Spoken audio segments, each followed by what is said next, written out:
없네. 나를 부르신 하나님의 신실하심을 믿네. 날 부르신 뜻 내 생각보다 크고 날 향한 계획 나의 지혜로 측량 못하나 가장 좋은 길로 가장 안전한 길로 오늘도 날 이끄심 믿네.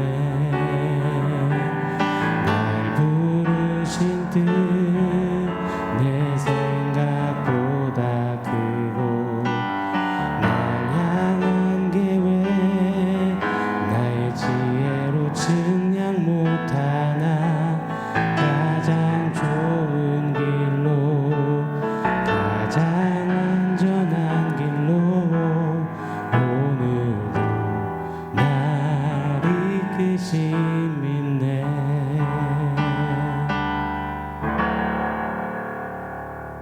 샬롬. 오늘 우리에게 주신 하나님 말씀은 마가복음 2장 13절 14절입니다. 우리 한 목소리로 같이 읽겠습니다. 예수께서 다시 바닷가에 나가심에 큰 무리가 나왔거늘 예수께서 그들을 가르치시니라. 또 지나가시다가 알페오의 아들 레이가 세간에 앉아있는 것을 보시고 그에게 이르시되 나를 따르라 하시니 일어나 따르니라. 아멘.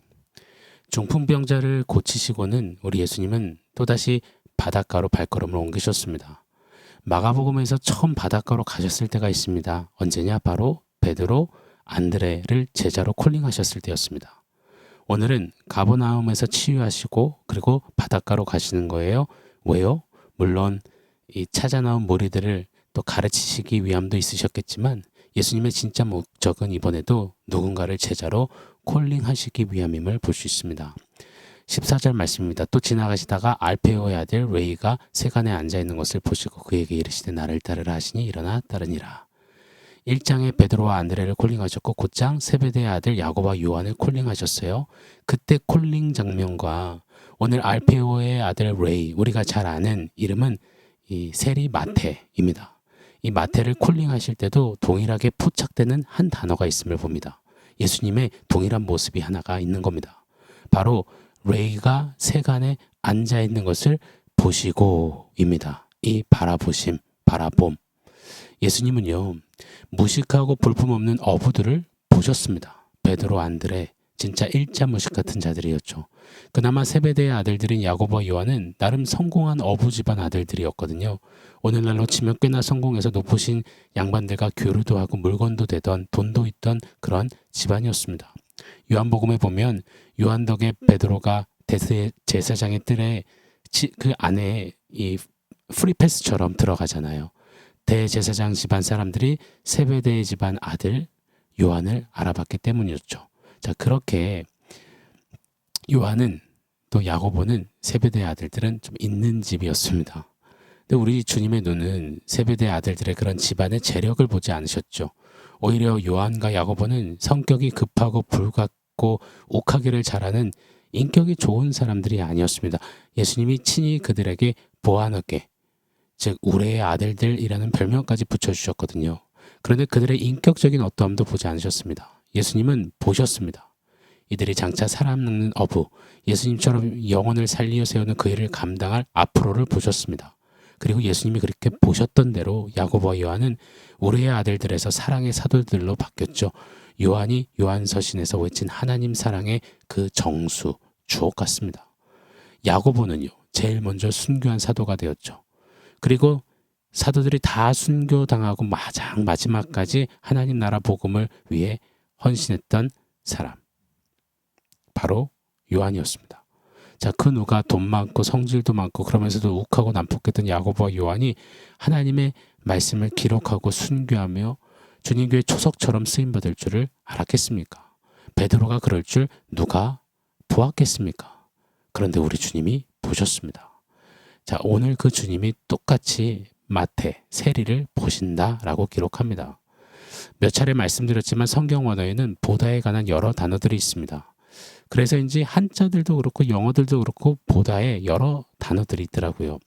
한자만 봐도 피사체를 눈에 그냥 담아내는 볼 견자가 있고, 의도를 가지고 사물을 직시해서 보는 볼 시자가 있고, 섬세하게 세밀하게 본질을 꿰뚫어 보는 볼 관자가 있습니다.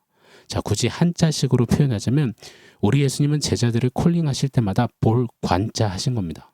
베드로, 안드레, 야고보, 요한의 지금 모습, 지금 눈에 당장 보여지는 모습이 아니라 그냥 한번 주목해 예의주시하신 정도가 아니라 이들의 앞으로를 보시고 이들의 마음을 보시고 이들의 담겨있는, 이들 안에 있는 성부 하나님의 뜻을 볼관 바라보신 것입니다. 사랑하는 여러분, 우리들이 예수님의 눈을 담기를 원해요. 특히나 우리 청년 세대, 다음 세대들을 볼 때, 바라봐 줄 때 그런 눈으로 좀 봐주기를 바랍니다. 특히 지금 말씀을 듣고 있는 청년들이 있다면 스스로를 그렇게 예수님의 눈으로 좀 봐주기를 간절히 도전하고 축원합니다. 제가 참 좋아하는 찬양이 있습니다. 오늘 우리가 이 찬양을 좀 귀 기울여 봤으면 좋겠어요. 형제의 자매의 모습 속에 보이는, 뭐가 보입니까? 생김새, 직업, 학벌, 입은 옷, 들고 다니는 가방, 액세서리, 아니요. 그런 볼 견자, 볼 실을 지나 우리 주님은요, 하나님의 형상 아름답다 볼관하십니다. 그 안에 담긴 회복된 하나님의 형상을 보고 존귀한 주의 자녀됨을 볼관해주는 바라봄. 여러분, 그렇게 서로를 또 스스로를 바라봐 줄 수 있는 우리가 되기를 예수 이름으로 부탁합니다. 축원합니다. 자, 베드로, 안드레, 야고보, 요한은 어부들이에요. 무식한 어부들을 제자들로 콜링하시는 것도 충격적이었습니다. 그런데 오늘 본문에서 세리 마태를 콜링하시는 것, 이거는 정말 그냥 충격을 넘어 스캔들급이었습니다. 뭐라고? 세리를 제자로 삼는다고? 픽업한다고? 이거 미친 거 아니야? 이거 정말 충격적인 사건이었습니다. 왜냐하면 세리는 국민 원수였거든요. 로마와 헤롯의 앞잡이였거든요. 민족의 혈세로 배불리는 시대의 나쁜 놈이었거든요. 당시 로마의 속국으로 세리는 정해진 총 세액만 로마에 납부하면 그 나머지 걷어들인 세금은 자신의 재산으로 축적할 수 있었거든요.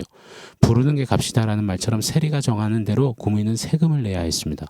허가받은 날강도였어요. 이에 국수주의, 민족주의 성향이 가장 강했던 강경파 이스라엘 사람들은 로마의 빌부터 동족의 피를 빨아먹는 이런 세리들을 매국노 취급했습니다. 하나님 무서운 줄 모르는 이교도 버림받은 이방인처럼 치부했습니다.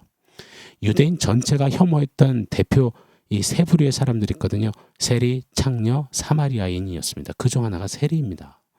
세리, 창녀, 사마리아인에게는 그래서 막대해도 된다, 거짓말해도 된다라는 말이 있을 정도였습니다. 그만큼 사회에서 완전히 버려진 최악의 인간, 아니요, 최악의 죄인 취급받는, 사람 취급 못 받는 그런 세리였습니다. 그런 세리 마태를 지금 예수님이 보시고 콜링하세요. 그런데도 너무 심플합니다. 예수님도 심플하시고 따르는 마태, 세리도 심플합니다. 14절 제가 한 번 더 읽어드리겠습니다. 또 지나가시다가 알포의 아들 레이가 세간에 앉아있는 것을 보시고 그에게 이르시되 나를 따르라 하시니 일어나 따르니라. 아멘. 나를 따르라, 일어나 따르니라. 사랑하는 여러분, 예수님 앞에 이렇게 좀 심플한 우리에게를 원합니다. 따르라, 그러면 일어나 따르니라. 하라, 그러면 일어나 하니라. 하지 말라, 그러면 일어나 멈추니라. 가라, 그러면 일어나 가니라. 섬겨라, 그러면 일어나 섬기니라. 이런 반응이 있는, 삶이 있는 저와 여러분이기를 간절히 원합니다. 자, 그런데 마태복음과 연계하여서 묵상을 해보면요. 왜 세리 마태가 마태복음을 기록했잖아요. 자, 이런 예수님의 심플 부르심과 마태의 심플한 따름의 이유를 한번 축축해 볼 수가 있습니다.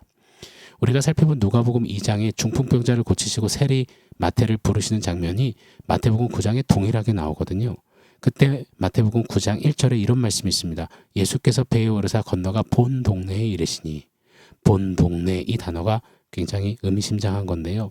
이 대목을 많은 성경학자들은 이 가버나움을 뜻하고 본 동네, 이 단어를 쓴 것은 이 본 동네에서 예수님이 세금을 내셨을 거라고 추측 분석합니다. 일리가 있는 겁니다. 예수님도 가버나움에서 세금을 내셨다는 거죠. 그때 가버나움의 세리였던 마태를 보셨을 것이고 마태에게 예수님이 세금을 내셨을 수도 있다는 추측이 있는 겁니다. 자, 그러니 마태복음 9장 1절 본 동네에 가서 세금 내시고 9장 9절에서 예수님은 그 마태를 이미 보셨으니 아시니 보시고 심플하게 콜링하시는 거죠. 나를 따르라. 자, 그러면 마태는요, 어떻게 심플하게 그 주님 앞에 따를 수 있었을까요? 물론 하나님의 작정하심 때문이죠. 그런데 한 가지 더 추측 가능한 것이 있습니다. 마태복음의 이 플로우 문맥에 따르면 예수님이 산에 오르사 가르치셨던 주옥 같은 진리의 가르침을 산상수훈이라고 하잖아요. 마태복음 5장에서 7장까지 쭉 기록되어 있습니다. 그 산상수훈을 5장 7장을 마태가 들은 겁니다. 그랬기에 그 산상수훈을 그대로 기억해서 나중에 5장, 6장, 7장이 기록을 하는 거죠. 즉 마태는 5장, 6장, 7장의 산상수훈 진리를 듣고 그때 가슴이 떨렸고 그때 영혼이 예수님으로 꽉 차고 흠뻑 젖어들었을 것입니다. 엄청난 영혼의 변화와 충격을 받았죠. 그렇게 예수님의 진리의 가르침에 끌리고 그리고 뭐에 홀린 듯 자기를 보시며 따르라 하시니 예수님께 그냥 일어나 따르게 되는 겁니다. 마태복음 5, 6, 7장 후에 9장에서 말입니다. 그러니 예수님도 따로 많은 말들을 하실 필요가 없었고 마태도 그냥 말이 필요 없는 거예요. 네, 따르는 겁니다. 성경 전체를 보면 마태는 진짜 말수가 없습니다. 마태가 말했다는 것을 좀 찾아보기가 어렵습니다. 그저 예수님을 따르며 예수님의 가르침 하나하나를 늘 듣고 감격하고 아마 메모해놨겠지요. 민족의 피를 짜내는 썩은 장부나 정리하던 기록하던 그가 예수님의 진리의 말씀을 기록하고 메모하여 장장 28장이나 되는 마태복음을 기록해 열방의 예수 복음을 흘려내는 제자의 복음의 장수가 되었습니다. 이런 마태를 사람들은 죽일 놈, 천하의 쓰레기 같은 세리로만 봤지만 예수님은 복음으로 영광스럽게 걸어갈 마태를 보셨던 것입니다. 사랑 여러분, 우리도 동일합니다. 산상수훈의 진리의 가르침, 여러분 우리에게는 그보다도 명확하고 완전한 이 성경을 우리에게 주셨잖아요. 그렇다면 이 성경을 통해서 마태처럼 좀 우리 예수님께 흠뻑 젖으시자고요. 예수님께 몰입되시자고요. 예수님께 좀 몰빵되시자고요. 그래서 심플하게 즉각 이 말씀 앞에서 순종하며 따르시자고요. 예수님의 말씀 한마디면 무조건이야 하는 우리가 되시자고요. 그리고 주님 따르는 시장 여정길에서 늘 주님께 귀 기울이고 많이 말하지 말고요. 듣고 주님의 행하신 일들을 메모하고 기억하는, 그래서 마태처럼 복음을 많은 이들에게 남기고 전하고 흘려주고 도전해주는 좀 이 시대에 마태와 같은 주님의 제자 되는 저와 여러분이기를 예수 이름으로 축원합니다.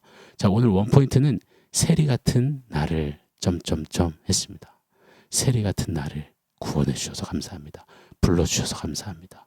사랑해 주셔서 감사합니다. 여러분 그렇게 우리의 좀 고백을 담아냈으면 좋겠습니다. 세리 마태 같은 저와 여러분 아닙니까? 보잘것없잖아요. 사실 우리 하는 일은 세상 봤을 때 볼품없고 세상 볼 때 형편없기도 하잖아요. 세상에 많은 소리를 듣잖아요. 그런 세리 같은 나를 주님이 보시고 세상처럼 보지 아니하시고 주목하시고 그리고 나의 앞으로를 미리 보시며 찾아주시고 불러주셨다. 이 사실을 기억하며 감격하고 감사하는 우리길 원합니다. 오늘 드린 찬양처럼요. 날 부르신 뜻 내 생각보다 크고 날 향한 게 나의 지혜로 측량 못하나 가장 좋은 길로 가장 완전한 길로 오늘도 날 이끄심 믿네. 그렇게 믿음으로 우리도 이제 주님을 크게 보고 주님께 심플하게 순종하며 따르는 제자들이 되시자고요. 오 주님, 세리 같은 우리를 불러주셔서 감사합니다. 아멘. 사랑하는 성도 여러분, 오늘 말씀과 원포인트 기억하면서 우리 함께 기도하겠습니다.